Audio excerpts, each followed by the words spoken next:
Awesome. Everyone, this is Paul. He's with Validia. So a little bit of a different tool than what we've been seeing, and I think it's actually pretty relevant. As we all know, the AI fakes are coming out. We're seeing a lot of different things in that realm. We've seen a lot of different discussions about that happening in our discussion group. So Validia is a solution for that. Paul's going to be doing a demo / pitch today. So we're going to be seeing what Validia is like. And we'll give you the floor, Paul, if you want to do a quick intro, and then you can kick off.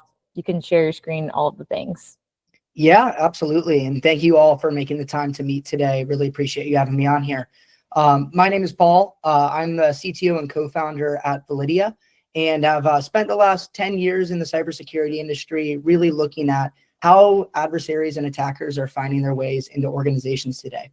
And I think over the last few years, as we've seen generative AI really start to improve, enabling deepfakes and better impersonations, we've seen a big problem in the hiring space with who's joining your organization, who's coming through your hiring pipeline, and then, of course, how can we stop that? So if it works for you all, I'd be happy to jump into a quick demo, happy to run through a little bit more about the business, and then would love to open the floor for any questions. Awesome. So let me go ahead and share my screen here. Fantastic. So as I mentioned here, Validia is a tool looking to stop hiring fraud as candidates or fraudulent individuals are coming through your hiring pipeline. Now, there's a few different types of anomalies or alerts that we like to look at inside of the Validia platform. These include location anomalies. So is the person joining from the right place, or are they joining from somewhere unexpected? Are they using VPNs or proxies? We do identity checks. So is the person showing up on your interviews actually the person they say they are? Is that identity staying consistent? So every interview and then after they're hired, is it the same individual? And then we look at deepfakes as well. Is the person you're looking at actually the person that is behind the screen, or are they using something to change the way they look or change the way they sound? So looking at this from the hiring process and from our customers' lens, the first place that our customers start is the candidates page. Now, the first step of the process is getting your candidates to onboard, create a biometric, and establish their biometric inside of the Validia platform. Now, there's a few different ways to invite candidates. For one, we integrate with over 30 different ATS systems, so you can import from an ATS. But also for the sake of making it easy today, we will do invite candidate. So we'll put in a name here. We'll say Paul V and send it to the email address Van Cyborg here. Now, what this will do is we'll send an onboarding email to that candidate for them to create their profile. And what we like to say is establish their initial baseline identity. So what I'm going to do here is I'm actually going to move over and share another tab. One moment, please. Jump over here. Oops, sorry, guys. There we go. So what we'll do here is we'll go here and we should see an email from mira@validia.ai. So we have an upcoming interview with a demo organization I created. Paul Van is inviting me. Basically what we do in this email is we provide the candidate with as much information as possible about why we're doing, what we're looking for, and the options that that candidate has. Now, as the candidate goes through here, they'll click on complete your setup. And just out of curiosity, you guys are still able to see. So awesome, just making sure. Now the candidate will be prompted to go through the onboarding process. So they'll click on next here, agree to our terms and services, and then they will create their biometric in the platform. So what this looks like is creating a facial and audio profile. Again, we do this because one of the main issues that we've seen and heard from clients in the interview process is identity shifting throughout that process. So between interview 1 and interview 2, the identity changing, between the time a person's hired and what they looked and sounded like on an interview, their identity changing. So this is meant to stop those types of attacks. So with this, the candidate will submit that frame and then create an audio profile. So I will quickly record this for 15 seconds. The playground rang with the sounds of children's laughter as swings creaked back and forth. Sneakers thudded against rubber mats as kids raced across the jungle gym. A red ball bounced away, rolling to a stop near the sandbox. A mother called out from a nearby bench, her voice lost in the excited chatter. Above, a single white cloud drifted lazily. Now, at this point, we can submit that audio profile, and very shortly, the candidate's onboarding process is complete inside of Validia. So we'll click on submit profiles, and just like that, the candidate is all done and good to go. So now I'll bounce us back over to our Validia admin page here, and we can see what this looks like inside of here. So giving this a refresh, now that that candidate's created onboarding, we'll see that Paul V and Paul candidate, the old one, are both populated here with a facial and audio profile. Now, at this point, there's already a ton of data that we have on this candidate. For one, we detected that this is actually a duplicate biometric. What this means is that across our entire Validia platform, if we ever see the same person create a biometric with a different name and different email address, we will actually flag that here. The reason being is a lot of North Korean IT workers and other individuals will utilize different names and email addresses, but the same identity. So this actually indicates that directly here. For two, we can see this biometric profile here that the user created. And then we also start to see their location history. So things like I was calling in actually from a VPN proxy, and that VPN proxy has me based in Council Bluffs, Iowa. Again, so at this point, we've already collected significant information on this individual and are ready now to actually get the Validia technology inside of these meetings. So once a user or a customer have a candidate or candidates onboarded inside of our platform, it's time to jump over and actually get this inside of meetings. Now, there's numerous different ways to get our technology inside of your interviews. You can connect to Google and Outlook Calendar, so sync up your events and automatically have us join. We can schedule events directly through the Validia platform by providing a meeting URL and a meeting name, for example. And then additionally, we can just, for sake of keeping things easy, go ahead and just join a meeting. So what I'll do is I've actually spun up another meeting here that I will have this join to showcase how this works. So this will trigger our bot to go join this call. And now, like I said, I will go ahead and bounce over to the other tab again to keep things easy here and showcase what this looks like. So we will do window and here.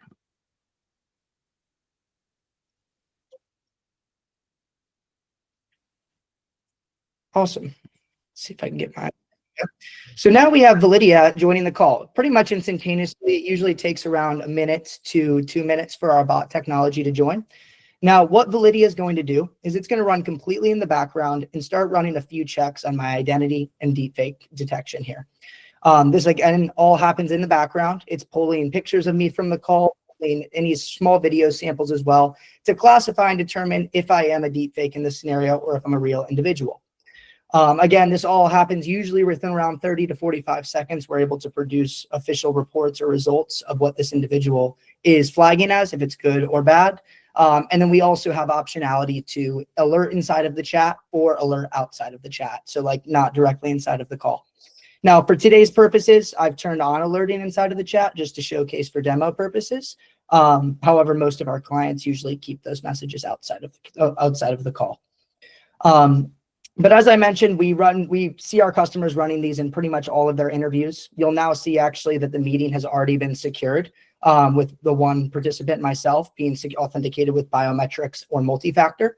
In order for these things to happen, the user must pass both biometrics and deepfake detection. So what we'll do is for the last and final time, I'll bounce back over to our other page here, the admin page, and we can see what this looks like.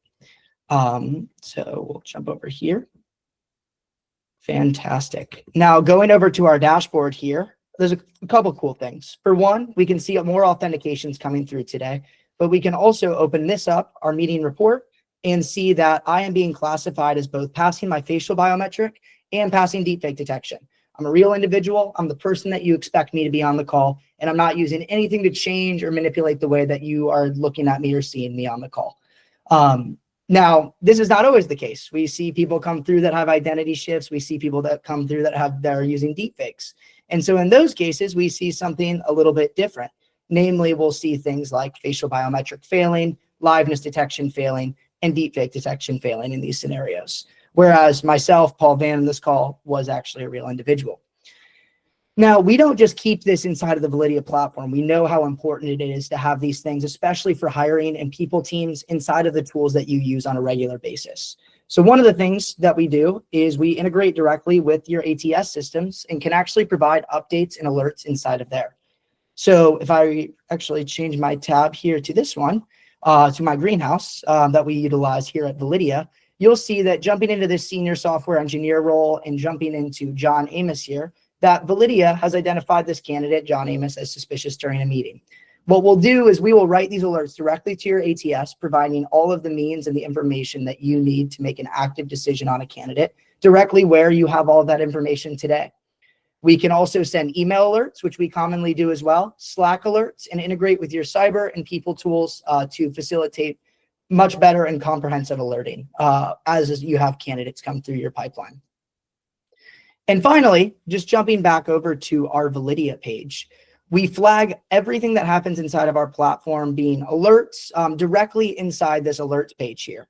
So you'll see already inside of this organization, we have 5 alerts total. We have 2 duplicate biometrics. So people have created biometrics that don't match up in terms of name and email, but are the same person. We have suspicious IPs. So people who are using proxies or VPNs and not actually calling in from their designated location. And then we have instances where deepfake is suspected as well. Now, with all of that being said, I wanted to, for one, open up the floor for any questions. I'm happy to double click on anything inside of this demo here or inside of the Validia platform as it stands. But otherwise, I really, really appreciate the time and looking forward to some questions from you all.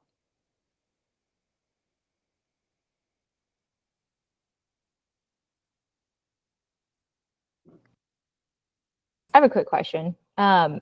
What is kind of the, like, in terms of like recruiting verticals and kind of who you're talking to and what you're seeing for this product in particular, are you seeing it's more enterprise type companies looking at this? Like, who's kind of your target audience right now?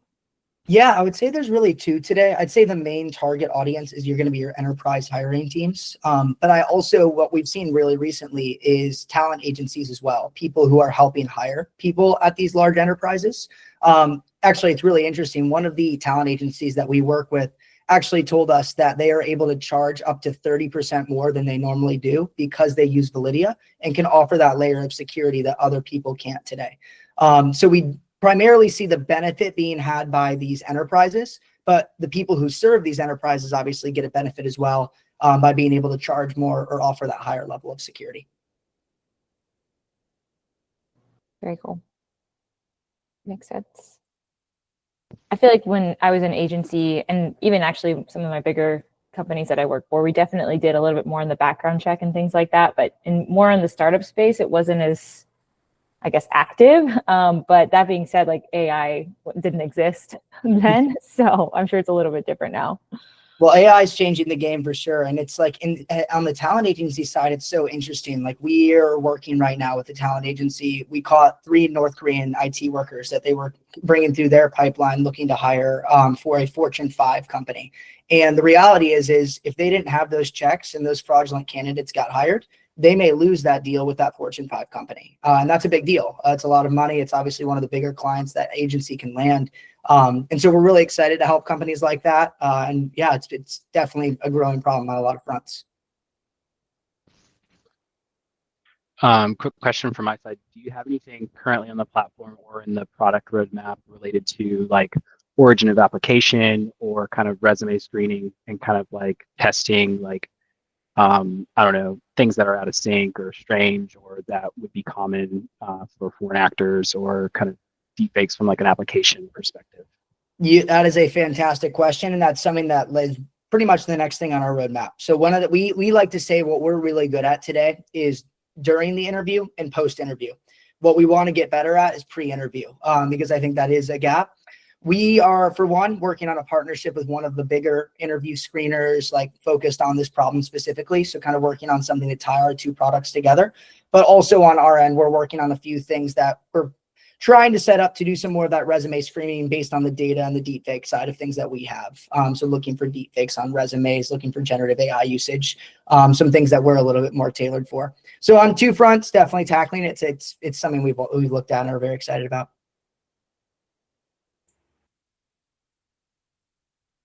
Paul, is there any plans to do anything with Web3? You know, there's a lot of like verifiable data on chain, that kind of thing.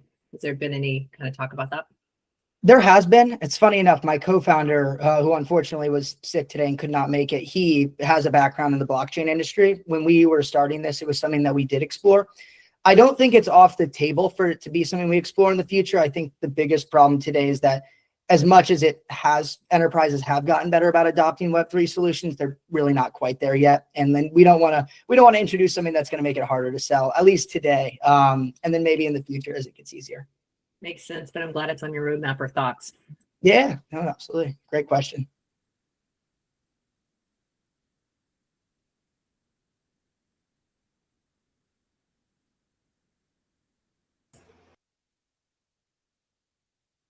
Overall, just on average, are you seeing an increase recently on bad actors through the platform, and like how are you seeing that kind of progress since you've kicked off the company?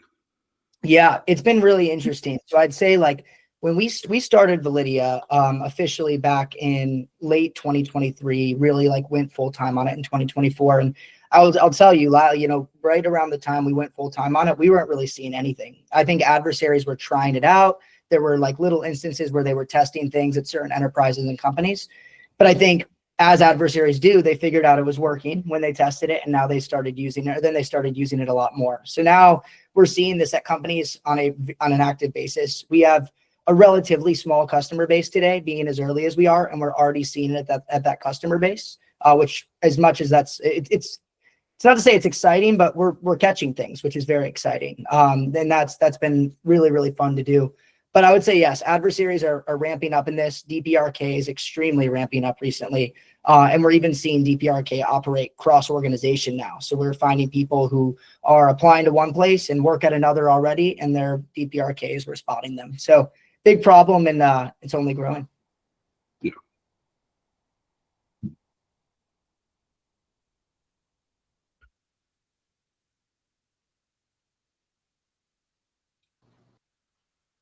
You mentioned you integrate with ATSs. Real quick, which ATSs do you integrate with? Is there kind of a wide variety there, or the ones that you particularly are good at currently? Sorry, what was the last part of that question? Which ATSs do you currently integrate with? Yeah, so the main ones, there's over 30 that we integrate with today. The main ones that we support the best are going to be Greenhouse, Lever, Ashby, and I think Polymer. But they're all of them we integrate with. I think the only differentiator between the ones we integrate with really well and not so well is really going to be our alerting capability. Some of the ATS systems just don't offer the ability for someone else to write alerts. So we kind of have to find ways around it. The one thing that all of the ATS integrations offer us is the ability to pull your candidates down and automatically onboard them, though. So we can facilitate and streamline that process and send email alerts in the case where we don't. But yes, I'm happy to share over the list, but there's a list of around 25 to 30 that we integrate with. Well, this looks great. I'm really impressed with the solution. My question for you is maybe less so around the tech itself, but more so around how you think about the business moving forward. Do you feel that this is something eventually would get white labeled and built into ATSs as like an enterprise feature set? Or are you looking to continue to stay as like a standalone product that just integrates with every ATS on the market? No, so I think it's an interesting question. I think it depends on, or I think with how we're progressing, it's more of a standalone solution. The reason being is when we look at this space, we don't just see like the hiring process itself as the vulnerable area. We see it as virtual and remote work as a whole. And so what happens is we can look at it today from the ATS and hiring perspective, but then there's the question of, okay, I hired Paul Van. Is he still the same identity? Is he using a deepfake now? Is he in the right location? Is there all of these things that happen after the process that could happen 2 years after someone's hired? So where we really see ourselves going is evolving into this remote work, virtual environment, or virtual workplace security. But obviously today we're seeing the problem really rear its head on the hiring side. But I definitely do see further integrations with the ATS system where like we built those 30 integrations out pretty early on. And I think I really want to harden those, build more out, kind of work those flows in together more. But not sure if we're looking towards like more of this gets white labeled, and if that makes sense.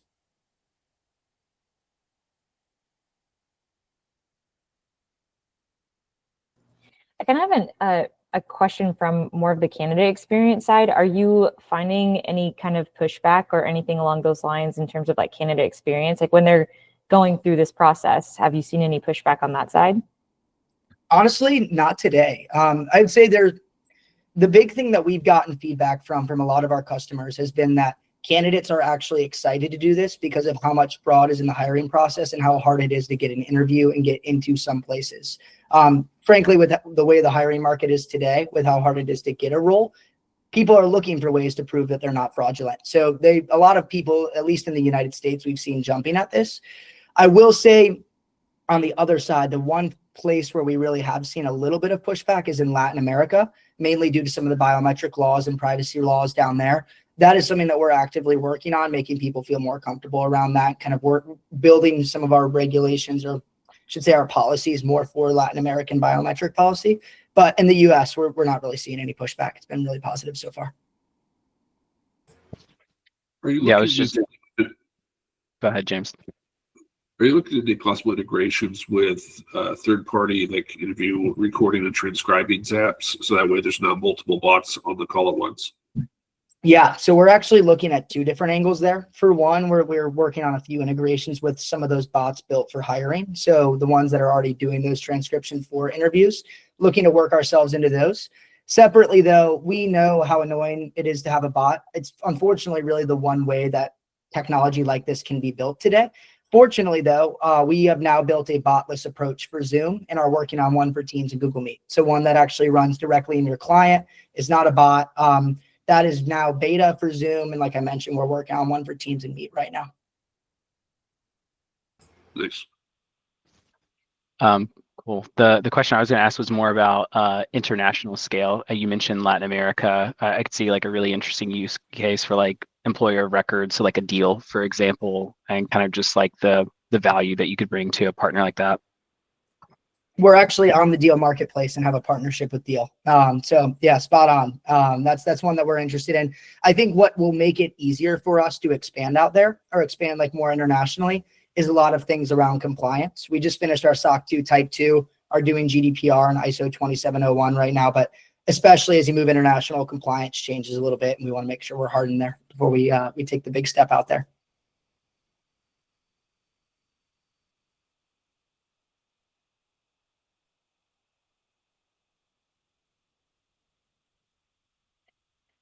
Any other questions I can answer? I'm happy to answer anything, tech or business.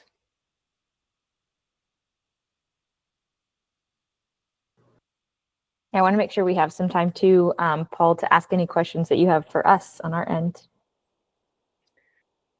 Awesome. If that's the case, yeah, one question I have off the bat is, we see this problem a lot in a lot of different ways, but I'd be curious from a lot of your guys' perspective, being in this industry, being in this world, what are you guys seeing out there regarding fraud? Are you seeing it happen in this, like in these interview processes, post-interview? Are you seeing it pre-interview? I just would love to hear.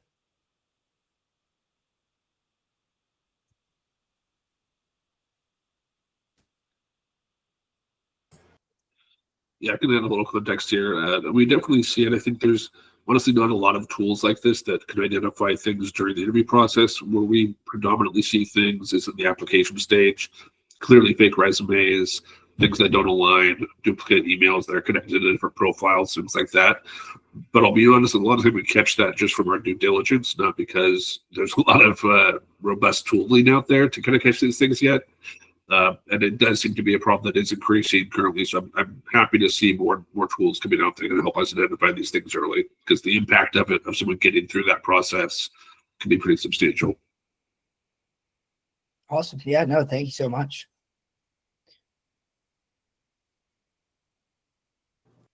I think I noticed this for the very first time about a couple of years ago, and it was like right before AI was like super booming. So it was actually crazy. It was one of those things where it took us a second to realize the application had looked kind of iffy, but we put this person through the interview process. They showed up.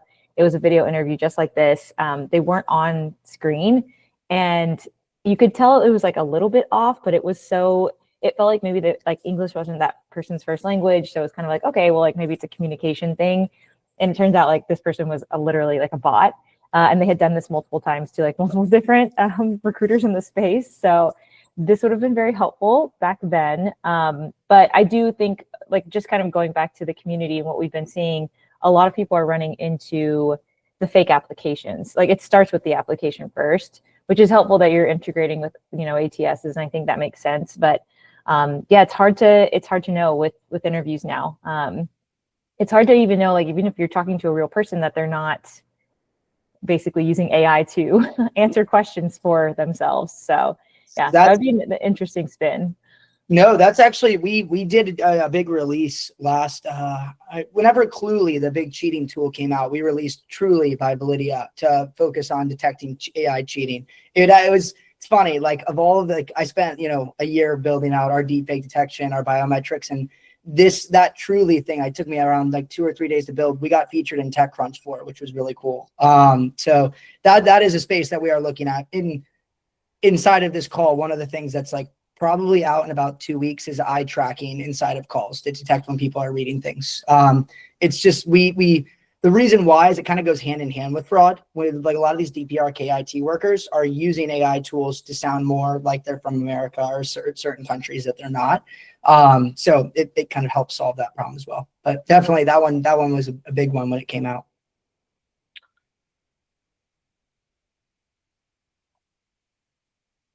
Awesome. One other question I had for you guys actually as well, being kind of on the hiring side, is I know, and I'm just more like curious around this, a lot of the customers we've talked to, unfortunately, I don't think we quite fall in this bucket. But one of the customers we've talked to has mentioned that there are regulations around not allowing AI to make decisions on your hiring process. Would love to kind of hear how people are dealing with that, or like what people's thoughts are on that in the space. Again, we kind of fall outside of that. We try and give some information. Also, thank you, James. We try and provide more like information that guides a decision, but just curious on how you guys are seeing that today.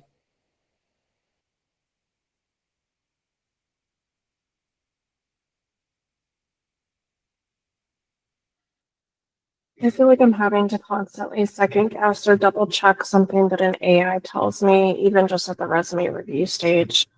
It helps kind of like at a glance to try and stack rank and evaluate people, but I feel like I'm still having to be really careful and double checking its work sometimes. That makes sense. And I think that is one of the troubles, is like, it can do all of these awesome things and maybe 90% of the time it's right. But if you have to go check everything, how valuable is it at the end of the day? And that it's an interesting problem we've seen a lot of companies in this space have. But thank you for the insights.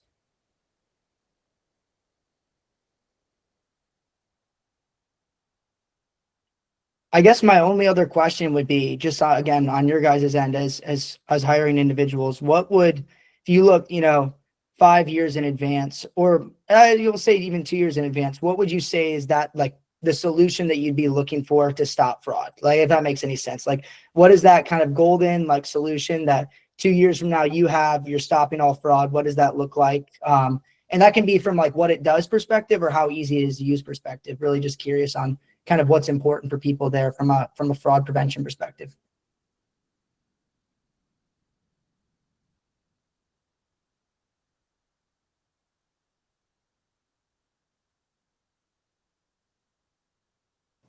I think even when I was working remote, especially I worked for a couple of fintech startups because they were remote companies. So technically it would have been kind of difficult to be like, well, this person's not coming in on site, so we don't even know who they actually are. Like, we've seen them a couple of times on video interviews or whatever.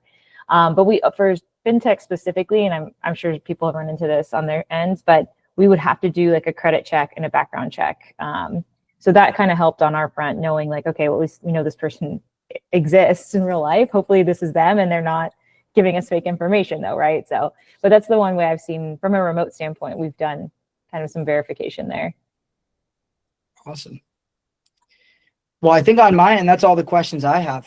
Thank you guys again for taking the time to hear out the pitch and for answering some of those questions. I really appreciate it. Yeah, thanks so much, Paul. So our group, typically when we do this, we evaluate all of these companies that we're talking to on Syelo Tank. We usually do it at the end of the month. So we have a couple more to get through this month, but we'll be in touch with you. We'll be touching base, letting you know what the group thinks.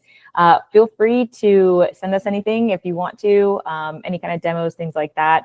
We're going to be checking out some other tools as well. So we'll keep you posted on everything, but thank you so much for joining today. And thanks everyone for giving your feedback. Appreciate it.